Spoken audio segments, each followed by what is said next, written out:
গতকাল ভোরে ট্রেনে ঢাকা যাচ্ছিলাম।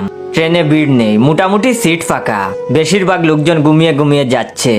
আমি এমন একটা সিটে বসলাম যেখানে দুপাশে দুজন বসে আছে, মাঝের সিটটা ফাঁকা। আমার বাম দিকে জানালার সিটে যিনি বসে আছেন উনি ঘুমিয়ে নেই, উনি কথা বলে চলেছেন অপর দিকে বসা উনার মুখোমুখি লোকটার সাথে। দুজনের বয়স ওই 45 বা তার আশেপাশে। আমার পাশে বসা লোকটিকে বলতে শুনলাম, ওর কথা আর বলো না, মেনিমুখো পুরুষ একটা, শালা বউয়ের পয়সায় খায়, তার আবার বড় বড় কথা। এইটুকু কথা শোনার পর মনে মনে ভাবলাম, যাক বাবা ভালোই হলো।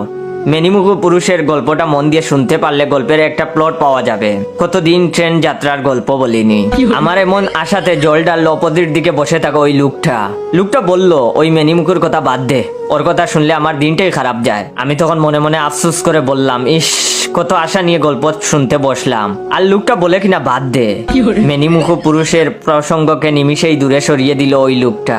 আমি মনে মনে লোকটাকে গালি দিলাম আর বললাম, বজ্জাত লোক একটা। পরে দেখলাম লোকটাকে যতটা বজ্জাত ভাবছিলাম লোকটা ততটাও বজ্জাত না।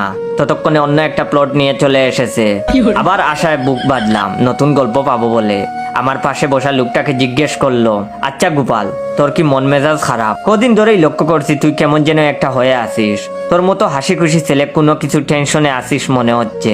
তখন গোপাল বলল, না না, টেনশন মেনশন কিছু না, আমি জ্বলছি অন্য জ্বালায়। তখন লোকটি বলল, কিসের জ্বালা আমাকে বল। তখন গোপাল বলল, আরে আমার শাশুড়ি আমার বাড়িতে এসে আছে 3 সপ্তাহ ধরে, এসে থাকছে, তাতে আমার কোনো অসুবিধা নেই, কিন্তু সমস্যা অন্য জায়গায়। পেনশনের টাকা যা পায় ছোট মেয়েকেই দিয়ে দে, বড় মেয়েকে মানে আমার বউকে কিছু দেয় না। বউকে আমি বলতে গেলেই ঝগড়া। বউ বলে মায়ের ইচ্ছা মা যাকে খুশি দিতে পারে, তাতে তোমার তো বলার কিছু নেই। আচ্ছা তুমিই বলো, এই কথাগুলো শুনলে কার রাগ হবে না? ওয়েট, ভিডিওটা শেষ করার আগে আপনাদের কাছ থেকে একটু সময় নিয়ে নিচ্ছি। আপনারা দয়া করে ভাইয়ের রিয়েল ফেসবুক পেজ ইওর জয়কে ফলো দিয়ে রাখবেন। আর রিয়েল পেজ থেকে ভিডিওটা দেখতে পেলে সবাই বেশি বেশি করে শেয়ার করবেন, যাতে করে আপনার শেয়ারে অন্যরা ভাইয়ের রিয়েল ফেসবুক পেজটা পায়। আরেকটা কথা, যারা যারা এখনো ভিডিওতে রিয়েক্ট দেন নাই অবশ্যই রিয়েক্ট দিয়ে দিবেন। আর ভিডিওটা কেমন লাগলো অবশ্যই কমেন্ট করে জানাবেন। আচ্ছা তুমিই বলো, এই কথাগুলো শুনলে কার রাগ হবে না? আমিও বউকে বলেছি যে মেয়েকে টাকা দেয় সেই মেয়ের কাছে গিয়ে তোমার মা থাকুক। বউ তখন বলল, টাকা তো দেবেই না, আমিও মাকে আমার কাছে রেখে দেব। জেদ করে 3 সপ্তাহ ধরে রেখে দিয়েছে। শাশুড়ি নিজে চলে যেতে চাইছে, বউ ধরে রেখে দিয়েছে। নিজের বউ সে কেমন শত্রু দেখ।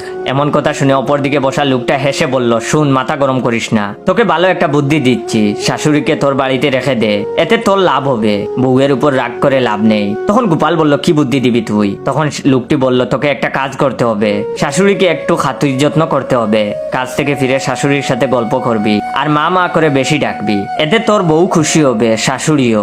তখন গোপাল বলল, তাতে আমার লাভ কি? তখন লোকটি বলল, এতেই তোর লাভ, এই সুযোগে